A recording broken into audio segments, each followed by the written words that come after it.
Hey guys, it's Shama Maher here, CEO of Scaling Retail, and this week on Retailing Weekly, we are talking about Eileen Fisher. Yes, the 34-year-old brand has recently launched a new concept space called Making Space, intended to be a community gathering space that's going to be holding workshops, selling product, really providing a whole customer experience.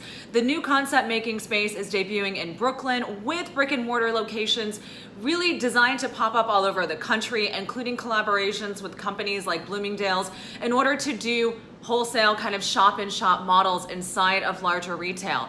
Now guys, what's so amazing here is this brand has been around for a while, right? Eileen Fisher's been around for about 34 years. They've seen a huge resurgence and comeback in the last 5 to 7 years, not only because how sustainability and manufacturing transparency has become at the forefront of what we're looking at in terms of business of fashion and where things are headed, but also when we start to think about the aesthetics, right? The idea of Minocore, which is a concept many of you guys might be familiar with, the long jersey dresses, the drapiness, the lightness of fabrics, have really positioned Eileen Fisher to see a really great boom in the industry. Now, this concept Making Space is really wonderful for multiple reasons. Number one, it's really exemplifying how amazing it is to not have your brand name on a concept store. So Making Space is not going to be called Making Space by Eileen Fisher. It is its own standalone concept. Now guys, companies like Macy's, Penny's, any of the bigger guys out there should really be taking a look at this particular strategy,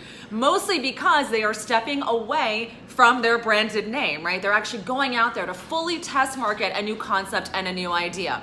Now, the second reason why we love this so much is that Eileen Fisher is actually moving towards experiential, a concept that we've seen Apple do quite successfully with the opening up of their store in Chicago, as well as other types of retail establishments that are driving community, that are driving connection, learning, and experiential. So guys, very exciting for Eileen Fisher, really excited to see what other retailers out there and brands start to do to pivot, to create experience, to create connection, and to ultimately build a brand and a concept that lasts. All right, guys, talk to you soon. Have an amazing week. Bye.